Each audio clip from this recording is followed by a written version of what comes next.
Have you ever faced a moment where you felt completely cornered, the walls closing in, and every instinct screamed for an escape you couldn't find? Today on Pauseinside, we're plunging into two harrowing real-life accounts of cavers whose explorations took a terrifying turn. These aren't just stories, they're visceral journeys into the sheer power of nature and the crushing reality of being trapped deep within the earth. Get ready to experience the chilling feeling of the unknown, the struggle for survival, and the desperate fight against claustrophobia. Our first story begins on December 27, 2003, a date that started like any other for a group of 8 boys from the San Antonio Boy Village. Along with 2 counselors, they embarked on an adventure to Boy Scout Cave in Florida. Among them were 15-year-old Michael Shero and 16-year-old Javick Henderson, 2 eager teens ready to prove their mettle in the cave's intricate depths. Interestingly, their counselors opted to stay outside, believing their size would be a hindrance in navigating the cave's notoriously tight passages. Boy Scout Cave was known for its narrow crawls and sharp turns, yet it was generally considered safe due to its stable structure and dry conditions. Armed with just 9 flashlights, the group began their descent shortly after noon. As they ventured deeper, the temperature settled to a constant 72 degrees Fahrenheit. Unbeknownst to the boys, the counselor who remained outside had lit a small campfire near the entrance to stay warm, a seemingly innocent act that would soon take a grim twist in the unfolding nightmare. Michael and Henderson confidently led the way. The air grew still, almost suffocatingly silent, as the boys crawled and twisted through the tight passages. Despite the cave's reputation for safety, its claustrophobic confines slowly began to breed a sense of unease. The deeper they went, the more the oppressive darkness seemed to press in on them. About an hour into their exploration, they reached a particularly challenging section known as the Hairpin Curve. The group paused, and the absence of their counselors began to weigh heavily on them. Their guidance and physical strength were sorely missed in such a precarious situation. Determined to push forward, Michael ventured into the Hairpin Curve. Imagine this. The Hairpin Curve in Boy Scout Cave was a natural bottleneck, a very narrow, horizontal slit in the rock. It featured small twists, just wide enough for a single person to crawl through.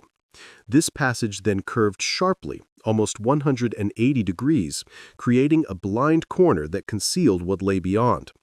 Rough, damp limestone walls pressed in from all sides. The floor was uneven, littered with small rocks and debris, while the ceiling pressed so low it forced anyone attempting to pass to contort their body in uncomfortable ways. This passage was tight, tighter than any they had encountered so far. Michael wriggled his way through, with Henderson following closely behind. Henderson found himself needing to contort his body, twisting and turning intensely to navigate the sharp bend. Suddenly, his progress halted. He couldn't move forward, and he couldn't move backward. The chilling realization dawned on him. He was stuck, completely twisted within the rock. Michael, just in front of him, noticed his struggle and immediately moved to help him. The rest of the group waited anxiously in the wider section of the passage, their nervous chatter echoing faintly in the narrow confines. Michael crawled back, wedging himself into the already cramped space to assist Henderson. The sharp limestone walls pressed against them, scraping their skin as they struggled. The cave's silence was soon replaced by the sounds of panicked breathing and muffled shouts as Michael frantically tried to free his friend. The effort was exhausting. The confined space sapped that energy, making every movement a desperate battle. Henderson's body was twisted unnaturally, wedged tightly in the unforgiving cave walls. Sharp edges dug into his ribs and hips, sending jolts of searing pain with every slight movement. His limbs, awkwardly bent, put relentless pressure on his entire body, making him feel as though the cave itself was crushing him alive. As the minutes turned to an hour, Michael began to feel the effects of the cold and exertion. Despite the cave's relatively mild temperature, their bodies were losing heat rapidly due to their lack of movement and constant contact with the cold limestone. And then the worst began to happen. Michael's vision blurred, his muscles weakened. As he continued to push and pull, attempting to free Henderson, without warning, Michael collapsed, his body slumping against the narrow walls. Panic surged through Henderson. He realized his friend was unconscious, trapped, and unable to move. All he could do was shout for help, his voice echoing desperately through the passage.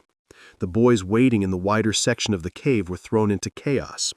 They scrambled to assess the situation, their flashlights flickering as batteries began to wear thin. The group quickly realized they were out of their heads. With Michael unconscious and Henderson stuck, their initial bravado turned to abject fear. The air felt heavy, amplifying their dread.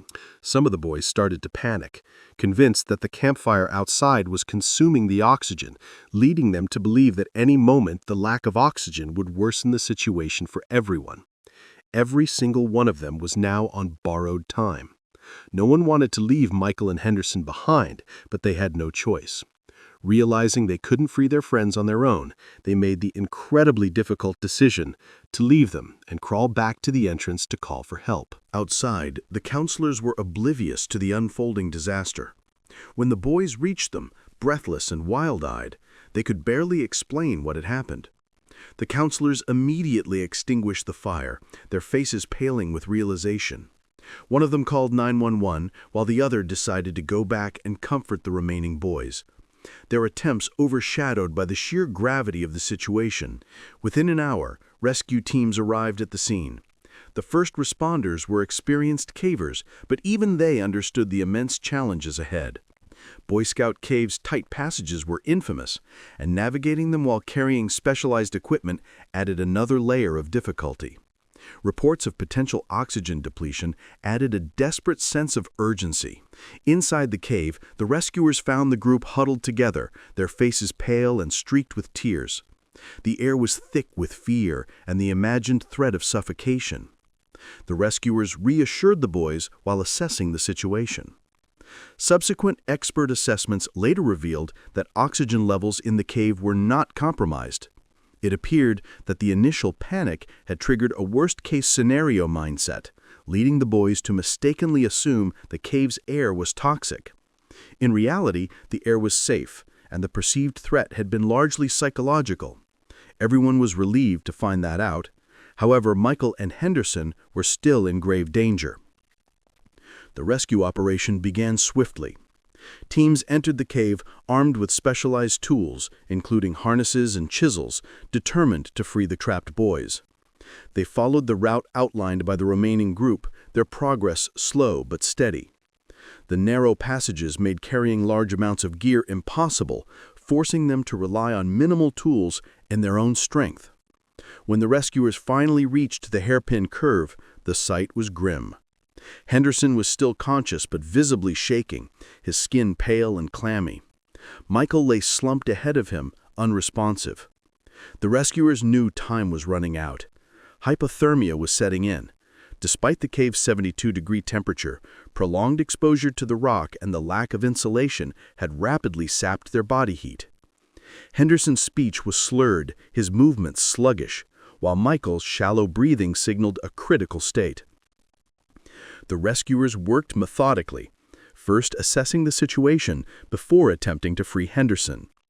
They used chisels to carefully widen the narrow passage, each strike of the tool echoing ominously through the cave.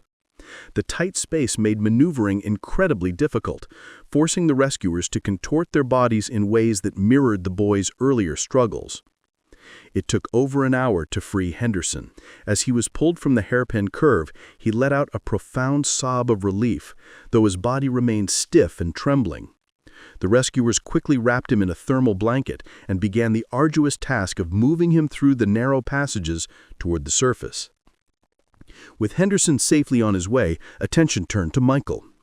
His condition was critical, his unconscious state a stark reminder of the dire situation.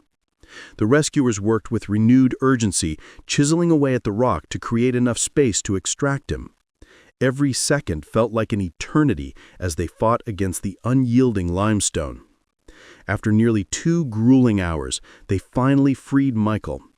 His body was cold to the touch, his pulse weak but thankfully present. The rescuers carefully secured him in a harness and began the slow, painstaking process of carrying him to the surface.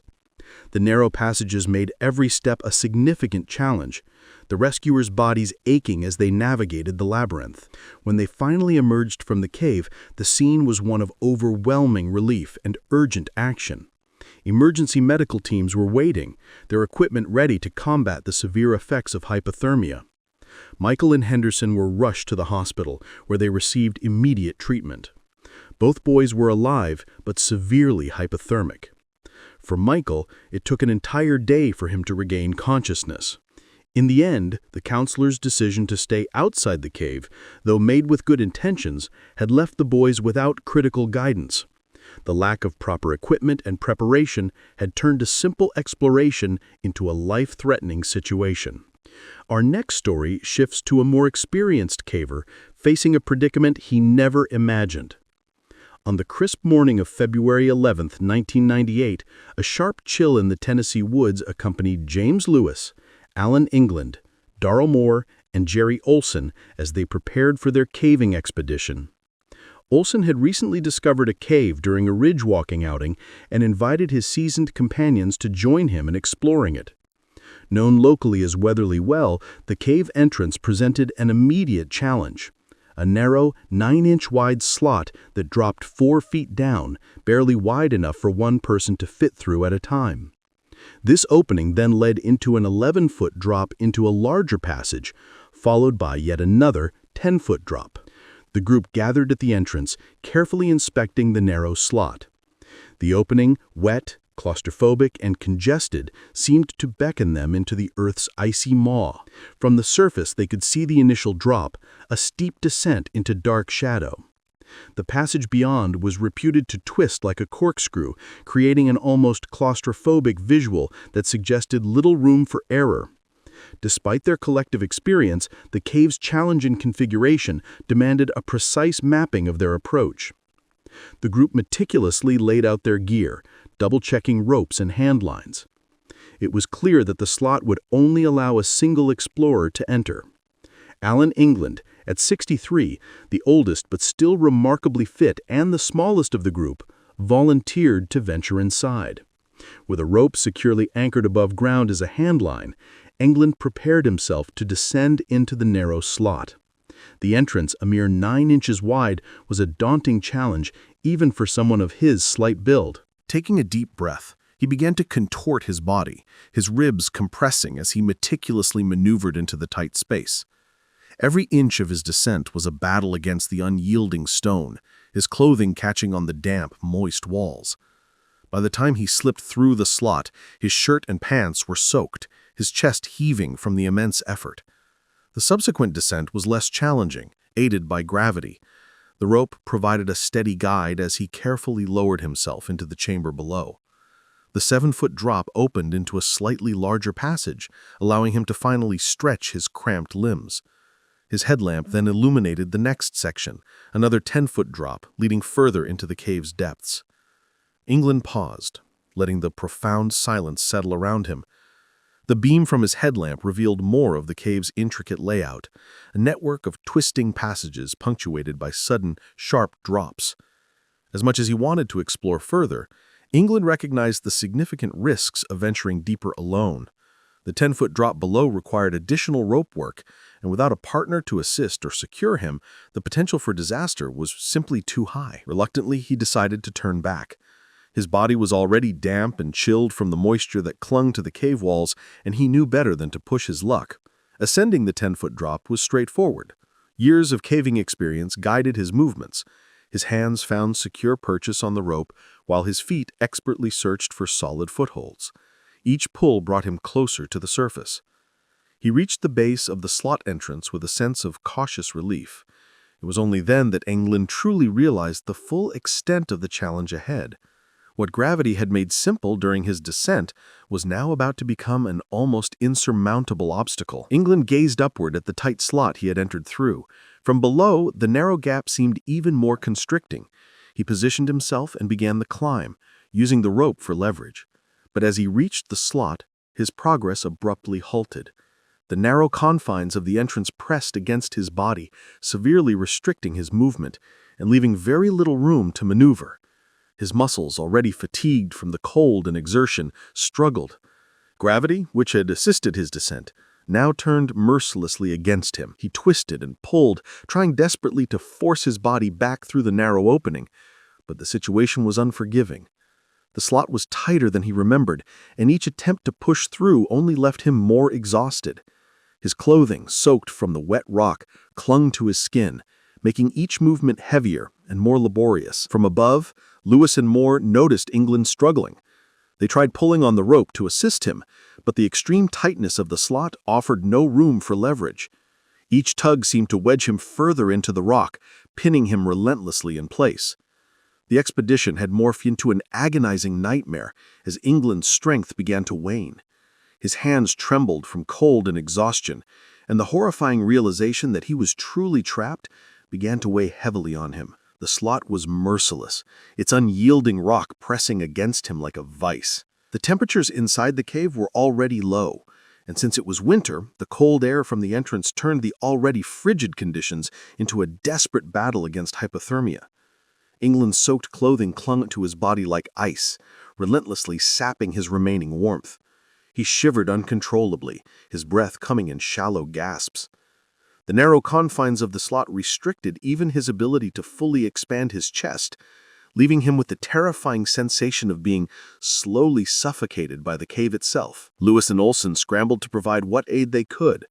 They lowered extra clothing and a thermos of warm drink to England, hoping to stave off the biting cold. England forced himself to drink, trying desperately to fight off the freezing grip of the cave, but his situation remained dire. As time agonizingly went by, he finally called out to everyone saying he couldn't do this anymore and that they needed to get help as soon as they possibly could. Lewis and Olson wasted no time, hiking back to Olson's house. They immediately called the East Tennessee Cave Rescue Team, relaying England's desperate plight.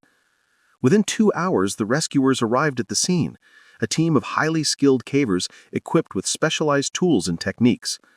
By the time the team reached England, he had been trapped for nearly 5 grueling hours. His skin was pale, his body trembling uncontrollably from the cold. The pain was unlike anything he had ever felt before. His mind raced, continuously replaying the moment he had slipped through the slot so easily, gravity aiding him without a second thought. But now, gravity had become his relentless enemy. The rescuers immediately assessed his critical condition, providing additional layers of clothing and encouraging him to eat and drink to combat the severe hypothermia. The narrow slot posed a significant challenge to the rescuers. England's position, combined with the unforgiving geometry of the entrance, left precious little room for maneuvering. They ingeniously rigged a complex system of pulleys and hauling devices, specifically designed to carefully extract him without causing any further injury. Each pull was painstakingly slow. England gritted his teeth against the searing pain as the cold rock pressed into his body, scraping against his chest and shoulders. The rescuers worked methodically, their every movement calculated to avoid worsening his already precarious predicament. Finally, after an hour of grueling, intense effort, England emerged from the slot, battered but miraculously alive. The cold air outside felt like an immense relief compared to the suffocating chill of the cave. He was helped to his feet, his body shaking from sheer exhaustion and cold, but his unwavering determination to walk back to the car unassisted spoke volumes about his incredible resilience. Reflecting on the harrowing experience, England openly admitted that he had severely underestimated the difficulty of the exit. The cave's tight confines had severely hampered his ability to use his ascenders effectively, ultimately leaving him reliant on outside assistance. These stories shared here on Pauseinside are not just tales of survival. They are profound reminders of the sheer, unforgiving nature of the underground world. They vividly highlight the absolute importance of meticulous preparation, having the right equipment, and the critical role that both experience and unwavering teamwork play when navigating these treacherous environments. If these narratives gripped you, please take a moment to like this video and subscribe to Pauseinside for more intense and thought-provoking content. Now, I want to hear from you. What's the most challenging physical or mental obstacle you've ever had to overcome? Share your experiences in the comments below.